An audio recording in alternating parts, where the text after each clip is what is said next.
Hola, bienvenidos nuevamente a otro video en mi canal de YouTube.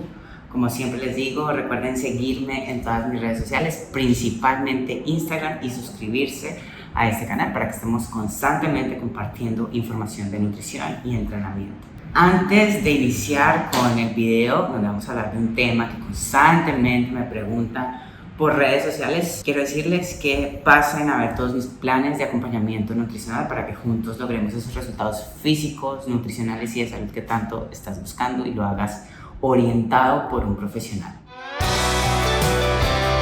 Las 3 preguntas más frecuentes con respecto a la suplementación con creatina, y lo titulo así porque recientemente también fue publicada una revisión de artículos bastante interesante donde se da respuesta de manera muy oportuna a las diferentes preguntas que por lo general la población suele tener con respecto a la suplementación de creatina, y aquí las vamos a aclarar, así que esta información es súper importante si te suplementas con creatina o pretendes hacerlo. Como pueden ver en pantalla, aquí está el artículo, la revisión que de hecho fue publicada este año 2021, donde se da respuesta a todo este tipo de interrogantes, pero he traído para ustedes de manera muy resumida, puntual y precisa las respuestas a las 3 o 2 preguntas principales que se suele tener con la creatina, que realmente son a veces mitos por lo general.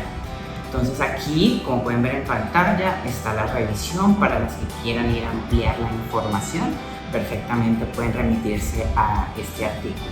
Vamos a iniciar con una de las preguntas de mayor preocupación para las personas que consultan conmigo y que aparte quieren iniciar la suplementación con creatina, y es si la creatina realmente conduce a la retención de agua corporal. Es sencillo responder a esta pregunta y la respuesta es no, pero sí me gustaría remontar a la historia de donde proviene este tipo de interrogantes, y es básicamente a un estudio en específico que se realizó hace años, donde la suplementación con creatina, específicamente en dosis de carga, es decir, 20 gramos diarios, aumentaron el agua corporal total de algunos atletas durante 6 días específicamente. Por lo tanto, de ahí se sacaron muchísimas conclusiones que tenían por decir que la suplementación con creatina evidentemente aumentaba la retención de agua, pero revisémoslo más a detalle.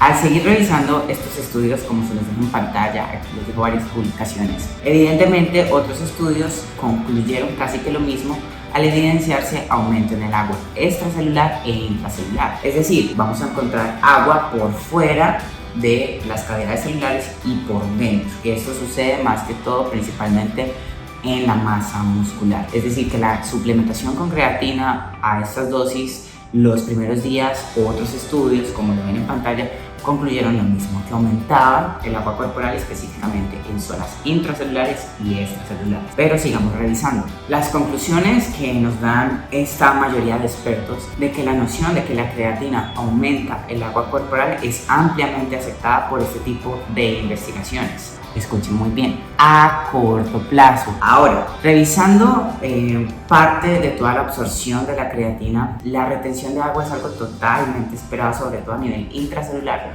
porque para que la creatina pueda ingresar al músculo, es decir, a la parte interna de la célula, requiere de un transportador dependiente de sodio, y esto lo hace básicamente una sustancia osmóticamente activa, es decir, que va a promover la circulación de agua a uno u otro lado cuando se da el transporte, y esto es básicamente algo fisiológico propio del transporte de la creatina. Lo importante de este mecanismo es que ejerce ciertas señales celulares súper importantes si lo que quieres lograr es aumentar masa muscular.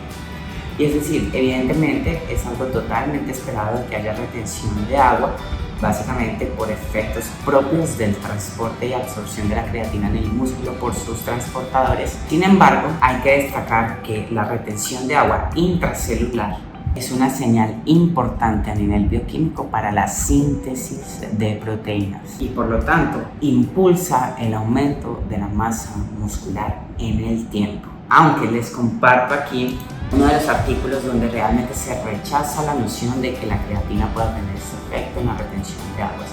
Evidentemente, la conclusión mayor que se le da a este tipo de preguntas es que sí, evidentemente la creatina podría aumentar la retención de agua, pero si esta se da sería principalmente a nivel intracelular, y si eso pasa, déjame decirte que los beneficios son importantes en procesos de aumento de masa muscular e inclusive de retención de la misma. En resumen, si bien existe sugerencia a nivel científico de que la creatina podría aumentar en algunos individuos, no en todos, evidentemente, la cantidad de agua atribuidos principalmente a niveles intracelulares, pero eso no es un problema porque por el contrario nos podemos beneficiar del mismo efecto. Bueno, segunda pregunta más frecuente y controversial con respecto a la suplementación con creatina es la siguiente: ¿la creatina causa daño renal o disfunción renal? Miren, las preguntas más frecuentes de la creatina y la función renal siempre han sido muy comunes, sobre todo en términos de desinformación generalizada de la población con respecto a la nutrición deportiva. Y el mito de que la suplementación con creatina causa un efecto negativo en la función renal, yo creo que es quizás solo superado por el mito de que la suplementación con proteínas completas también lo hace. Esta desinformación, este mito, yo creo que nace y lo podemos remontar a dos cosas principalmente. Uno es la falta de comprensión de la creatina y la creatinina y su metabolismo, y otra a un estudio en específico publicado hace años, específicamente en el año 98, donde realmente, vamos a evaluarlo aquí como ven en pantalla, hubo un descenso en la función renal por la suplementación de creatina, pero bajo cierto contexto muy peculiar. La cantidad de creatinina está relacionada con la masa muscular, es decir, entre más masa muscular tú tengas, o los hombres por ejemplo versus las mujeres, es muy probable que tengan niveles circulantes en sangre de creatinina más altas. Esto no se relaciona con suplementación con creatina. Ahora, ¿qué pasa? La creatina se puede convertir en creatinina por procesos bioquímicos sencillos, inclusive en su primera parte de absorción gastrointestinal. Parte de ella, por un proceso no enzimático, puede convertirse en creatinina.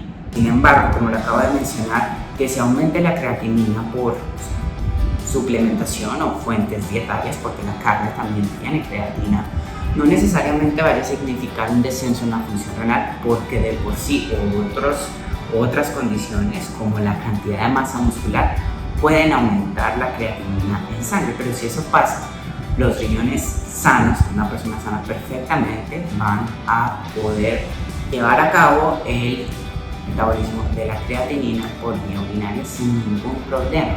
Es decir, entre más consuma o más mi cuerpo produzca, eso mismo voy a desechar sin que eso necesariamente signifique un descenso de la función renal.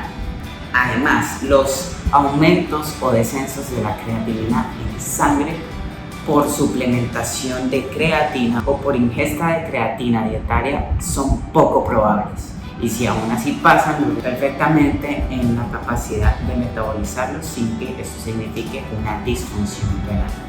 Ahora bien, ¿qué pasó en 1998, que fue donde nació realmente este mito? Se informó el caso de estudio de un hombre con las siguientes enfermedades: glomerulosclerosis focal y segmentaria y síndrome nefrótico recidivante.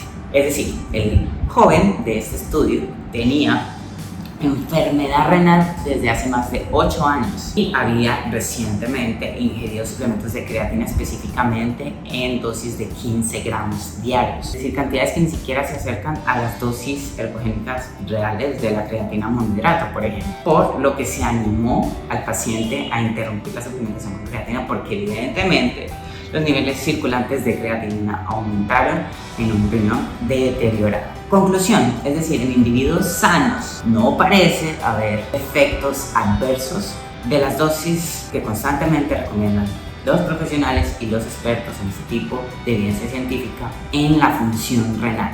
Es decir, estos informes de caso fueron confundidos por enfermedad renal preexistente y consumo de otros medicamentos, donde justamente había ingesta concomitante de suplementación con creatina, además de dosis inapropiadas de la misma. Además, un dato importante: el uso de la suplementación con creatina aproximadamente está cercana al 8 y 74% de los atletas y otras personas que hacen ejercicio. Es decir, que la mayoría de población o una gran cantidad de población está expuesta a dosis de creatina y no han habido ningún problema hasta el momento. Además de que es muy probable de que, según estas estadísticas, las personas atletas, personas activas y sanas hayan estado expuestas a dosis de creatinas a largo plazo, lo que sugiere que, aunque hay ausencia de estudios a largo plazo, pues según estas estadísticas sigue sin haber ningún problema con la suplementación de creatina.